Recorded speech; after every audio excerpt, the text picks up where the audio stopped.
So, kumusta naman Insan ang iyong puso? Kumusta naman ang puso ni Insan Roel? Grabe.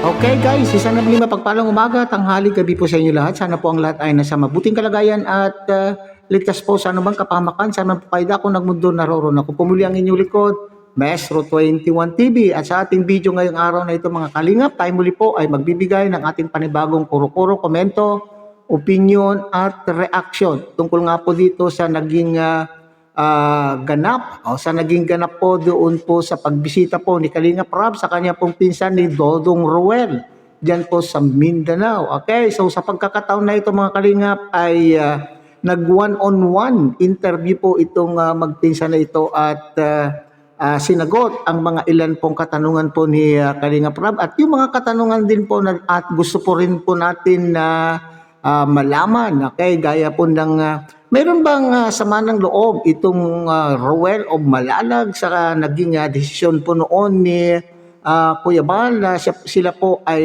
magkaroon ng sarili po nilang community o paghihiwalay po ng community ng Roel of Malalag at siyempre ng Kalingap. Okay? At sumunod po doon mga Kalingap ay kinumusta.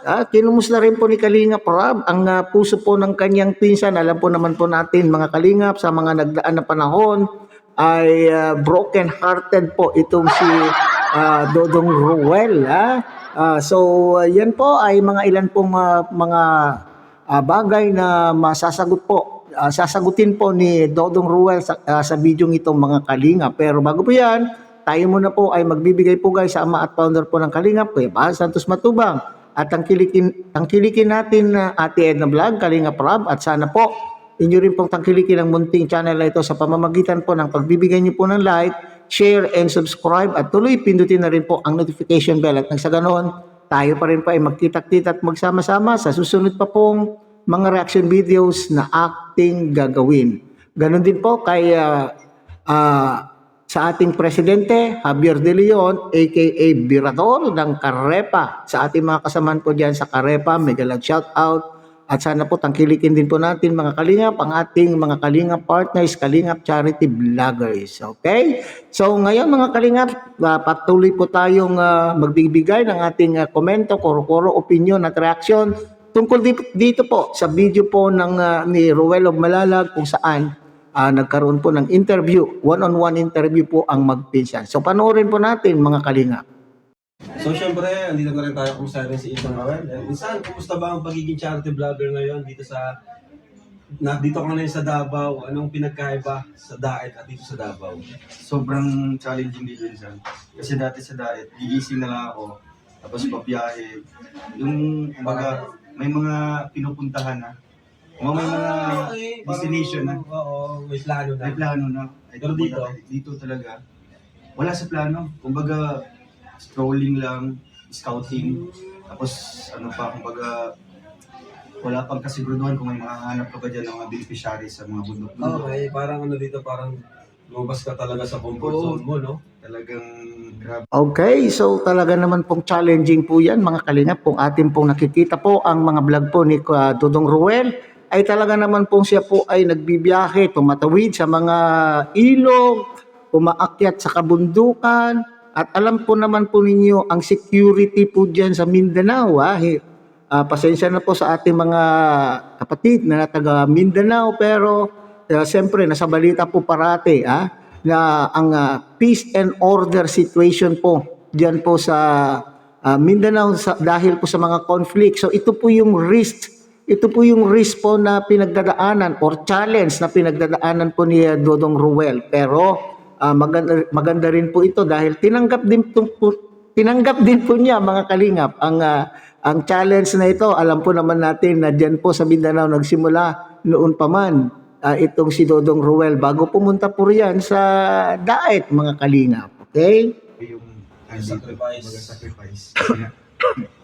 Akalain mo na tatawid ka ng ilog, di ba? Kumbaga, nasa isip mo na, bakit ako tatawid dyan? Wala siguraduhan na may beneficiary. Unlike sa Daet na alam mo na kung saan ako pupunta. Kasi sa Daet, may mga bundok pero hindi naman lahat bundok pupuntahan. Dito talaga, kung gusto mong mahanap yung mga karapat-dapat, talagang bundok. Oo, So, anong plano minsan? Talagang, So, yun po kailingap mga ang dapat tularan na charity vlogger, ha?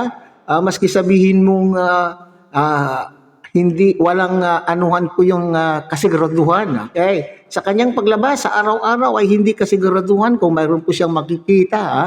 So, dapat ito yung tularan po ng ating mga kalingap partners na nariyan po sa DAET. Ito na nga uli po, ito yung pakiusap po parati ni Kuya Bal, mga kalingap, ay kinakailangan itong charity vloggers po natin na nariyan sa DAET ay kinakailangan lumabas at maghanap.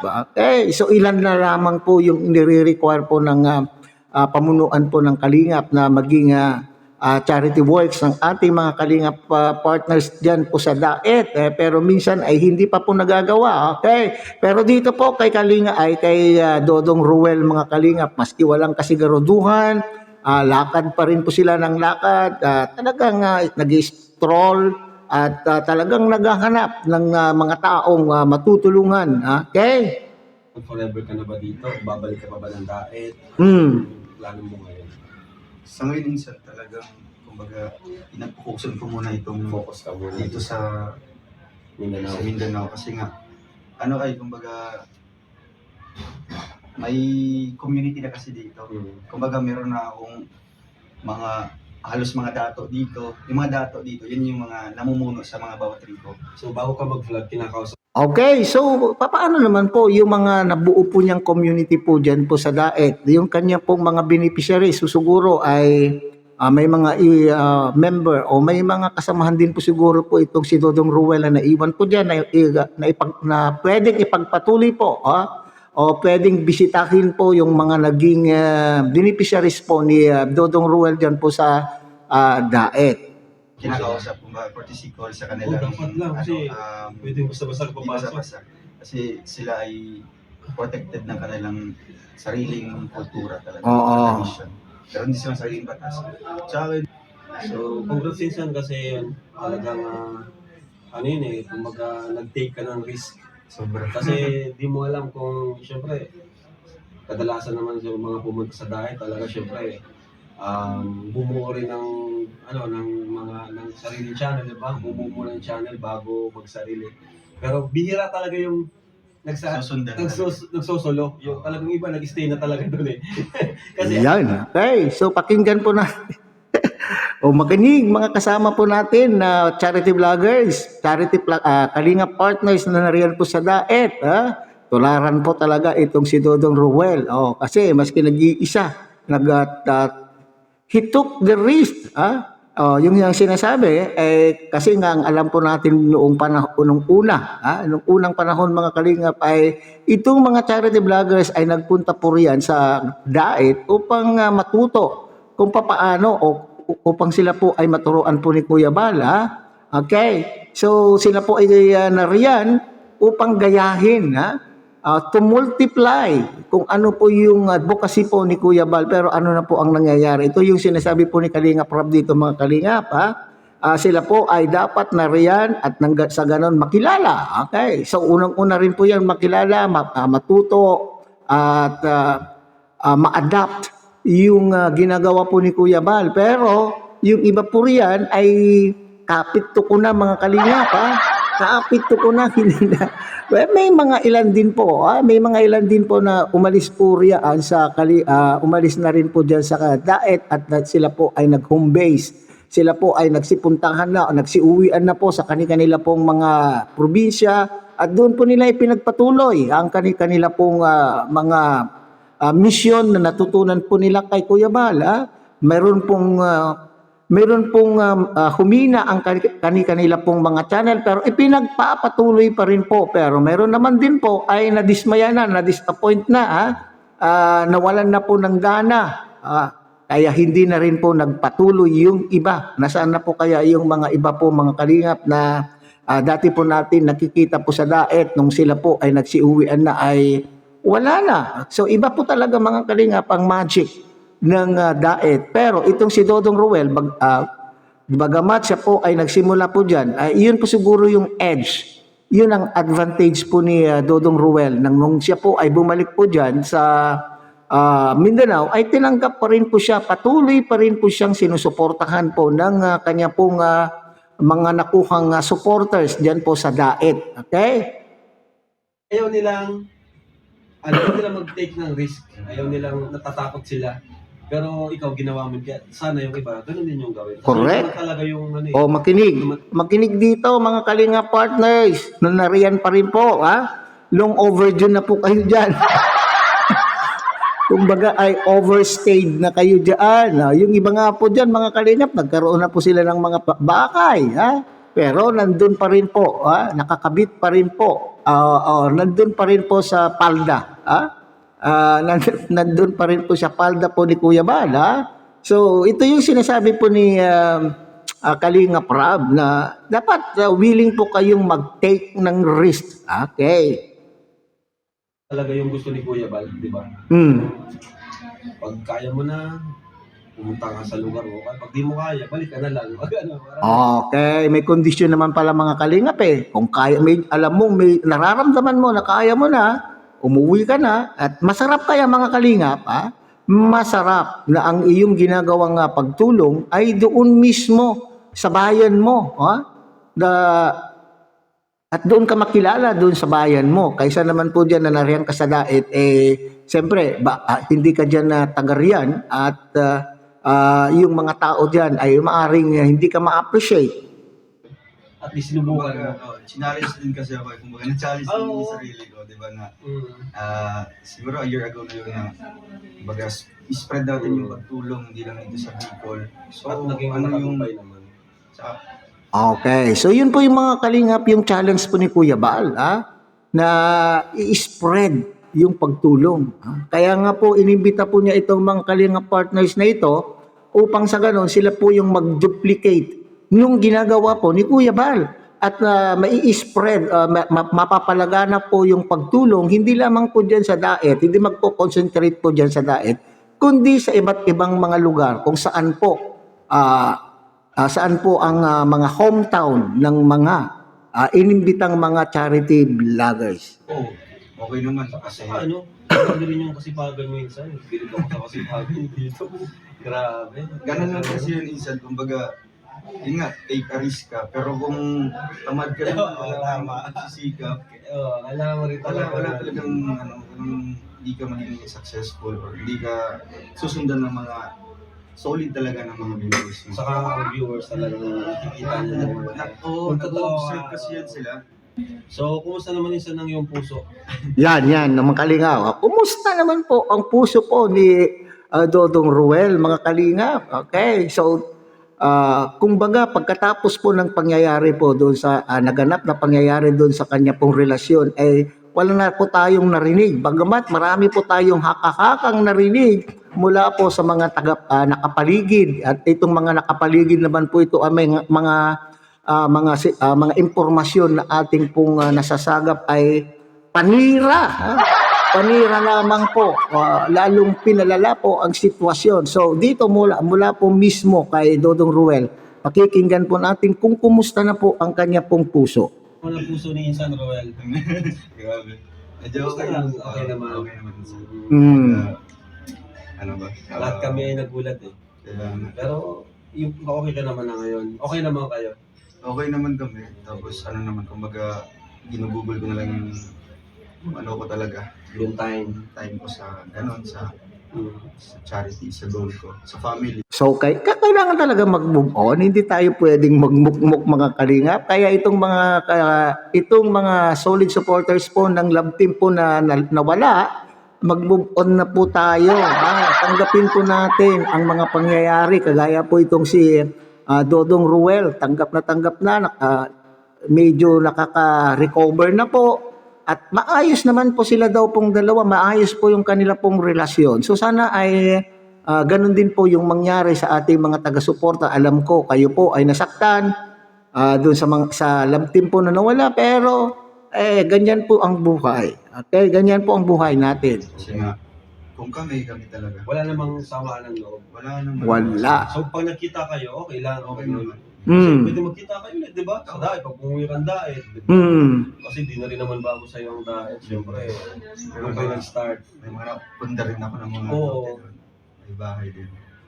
Eh, Insan, pasensya na rin pala sa mga, yung mga issue baga ng mga nangyayari. Yan, mga kalingap. Itong si Kalingap Rob na po ang nag-open po. Kasi anong issue daw po yun? Tayong noong kasi mga kalingap, siyempre mayroon na pong may kanya-kanyang supporter po. May supporter na po, na established na po yung mga supporters po ni Dodong Ruel. At noong nagdesisyon po si Kuya Bal na sila po ay ihiwalay na. Di ba maraming mga issue na naglabasan na akala mo naman po ay inapi po itong si Dodong Ruel, pero hindi po nila alam na talagang inihahanda lang po ni Kuya Bal itong Ruel na si Dodong Ruel para sa mas malaki pa na responsibilidad. At yun naman po ay tinanggap po mga kalingap ni Dodong Ruel.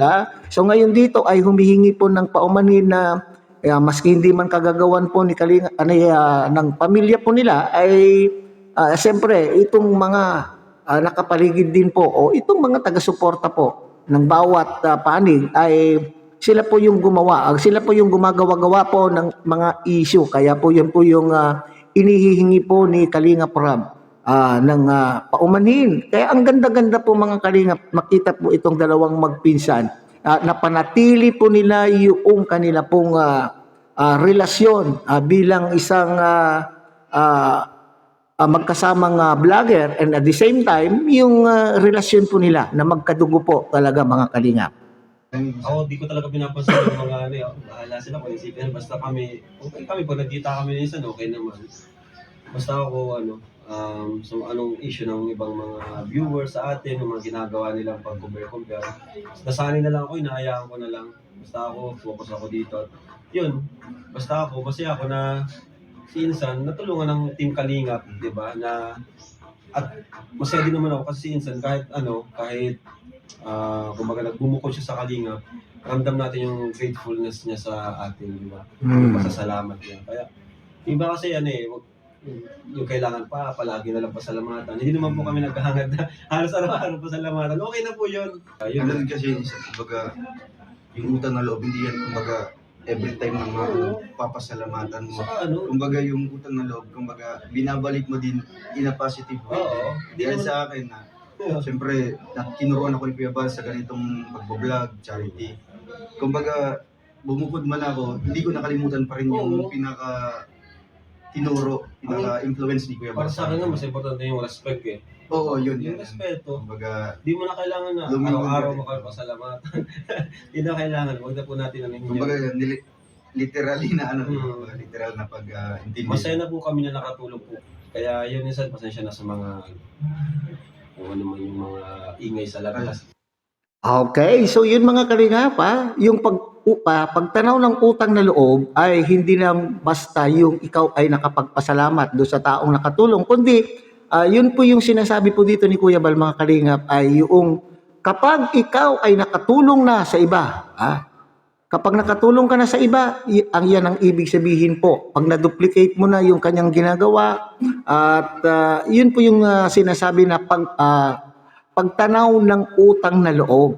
Okay. Maski hindi mismo doon sa taong tumulong sa iyo, kung ikaw ay nakatulong na po sa iba, yan na po ay kabayaran na po doon sa pagtanaw mo po ng utang na loob. So sana mga Kalingap ay ito po ay maparisan po ng ating mga kasamahan po na Kalingap partners po natin. Itong ginagawa po ni Dodong Ruel diyan po sa Mindanao. Okay? So pagpalain pa nawa itong Ruel at tignan po ninyo sa kababaan loob po ni Dodong Ruel ay siya po ay pinagpapala. Ang ganda-ganda na po yung kanila pong pamumuhay ngayon. Ang ganda-ganda na po yung kanila pong naipatay na pundar na bahay po mga Kalingap. So lahat po tayo ay magsilbisa ng inspirasyon itong nangyari po sa buhay po ni Dodong Ruel. At saka yung issue na yan mga Kalingap, tigilan na po natin yan mga issue na yan at mag-move on na po tayo. Suportahan po natin si Ruel o Malalag. Okay? At siyempre, of course, sa ating pong Kalingap Rab at ni Kuya Bal Santos Matubang. So hanggang dito na lamang muna tayo mga Kalingap. Muli tangkilikin po natin Kuya Bal Santos Matubang, Ate Edna Vlog, Kalingap Rab. At siyempre, Dodong Ruel, pakisuportahan din po. At sana po, suportahan din po ninyo ang munting channel na ito sa pamamagitan po ng pagbibigay niyo po ng like, share, and subscribe. At tuloy, pindutin na rin po ang notification bell. At nang sa ganon, tayo pa rin po ay magkita-kita at magsama-sama sa susunod pa pong mga reaction videos na ating gagawin. Muli, isang mapagpalang umaga, tanghali, gabi po sa inyo lahat. Mabuhay po kayo at God bless everyone.